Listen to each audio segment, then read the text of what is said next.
on va se poser la question si la ruse a quelque chose à faire parmi les enfants de Dieu et parmi ceux qui enseignent.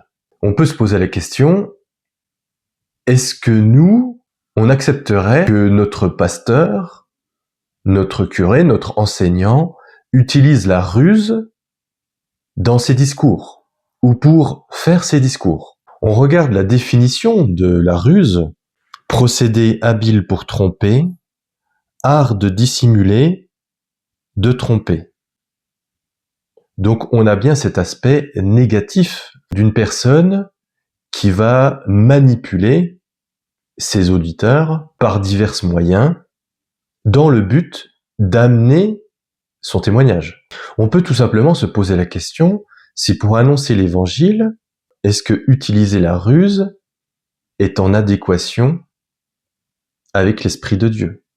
Et donc si on parle de cette ruse, c'est parce que un homme qui se prétend apôtre, qui se revendique comme tel, eh bien revendique aussi le fait qu'il est rusé et qu'il use de la ruse et donc de la tromperie.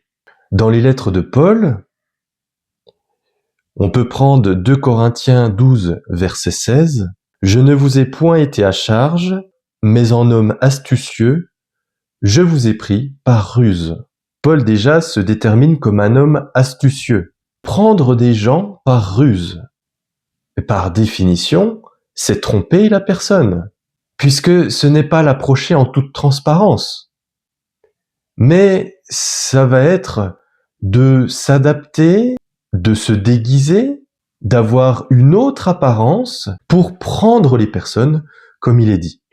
Dans ce passage, il dit qu'il est habile et qu'il a pris par ruse, donc il est astucieux. Mais si on lit le passage de 2 Corinthiens 4, verset 2, « Nous rejetons les choses honteuses qui se font en secret, nous n'avons point une conduite astucieuse, et nous n'altérons point la parole de Dieu. » Eh bien ici, il dit qu'il n'a pas de conduite astucieuse.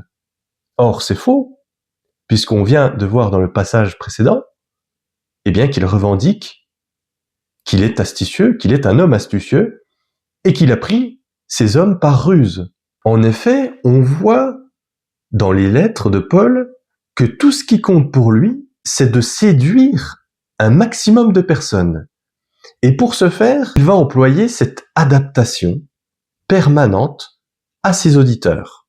1 Corinthiens 9, verset 19, « Bien que je sois libre à l'égard de tous, je me suis rendu le serviteur de tous, afin de gagner le plus grand nombre. » On prend le passage de Actes 16, verset 3.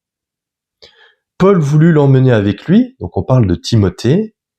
Donc Paul veut emmener Timothée avec lui, et l'ayant pris, il le circoncis, à cause des Juifs qui étaient dans ces lieux-là, car tous savaient que son père était grec. Paul va circoncire Timothée, en fait, pour s'adapter à leur rituel, dans le seul but d'être reçu par les Juifs.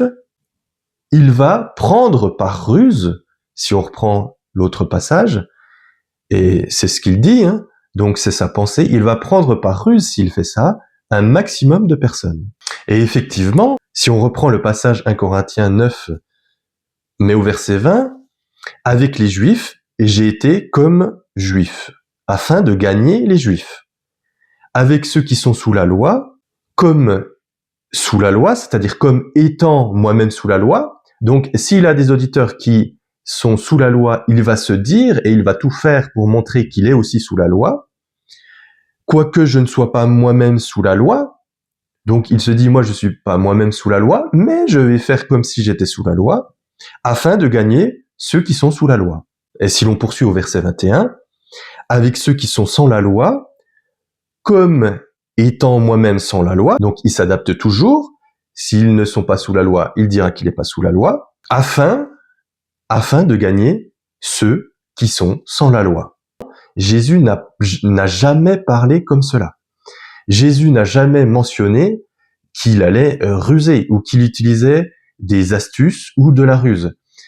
Jésus a toujours témoigné avec la plus grande transparence et en toute simplicité. Ici, on a un homme qui n'est pas du tout dans la simplicité, donc qui est complètement à l'inverse de Jésus et qui va tout faire, lui, pour être reçu. Il va s'adapter à son public et par ruse, il va tromper finalement son public puisqu'il va prendre un déguisement.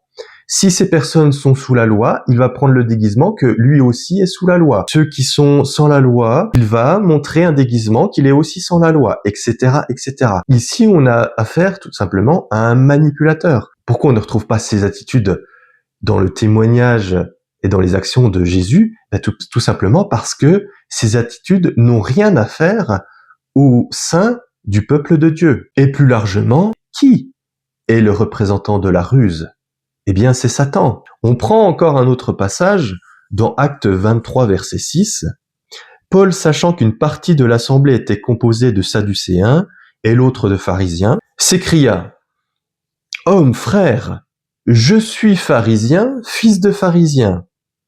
C'est à cause de l'espérance de la résurrection des morts que je suis mis en jugement. » Eh bien, ici, on a encore un exemple de son adaptation.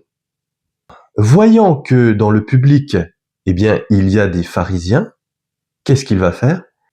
Il va mettre en avant le fait qu'il est fils de pharisien, mais il va aussi dire « je suis pharisien ». On voit que dans le seul but d'obtenir l'attention de ces personnes, il va prendre le déguisement qu'il faut pour attirer l'attention. Il est mis en avant que Paul, justement, était ancien pharisien, mais que tout a changé à sa conversion, lorsque, selon lui, il a vu le Christ.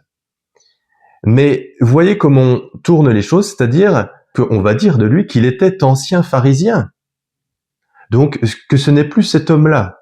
Sauf que le verset que l'on vient de lire, dans ce verset-là, il dit « Je suis pharisien ». Quelqu'un qui aurait une conversion, et donc qui changerait de conduite, qui regarderait sa vie passée, et qui justement dirait de sa vie passée « mais j'étais dans l'erreur ». Est-ce que cette personne, convertie, soi-disant, afficherait son ancien statut? J'étais pharisien. Et non, je suis pharisien. J'étais pharisien. Mais non, parce que son seul but est de s'adapter aux personnes. On en revient toujours aux mêmes choses. Et là, on va finir par le passage de Matthieu 10, verset 14. Donc, Jésus enseigne cela aux apôtres. C'est-à-dire que il les envoie prêcher. Et qu'est-ce qu'il leur dit? Lorsqu'on ne vous recevra pas et qu'on n'écoutera pas vos paroles, sortez de cette maison ou de cette ville et secouez la poussière de vos pieds.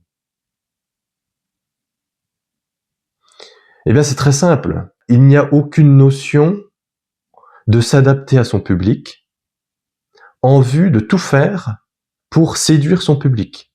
Il n'y a pas de déguisement à avoir. La parole doit être diffusée en toute transparence. Si elle est reçue, tant mieux. Si elle n'est pas reçue, eh bien, tant pis pour les auditeurs. Donc ici, on a une grande leçon, eh bien, de Jésus, une grande leçon à tirer et prendre du recul sur le comportement de Paul et de réfléchir sur l'attitude et la moralité de cet homme.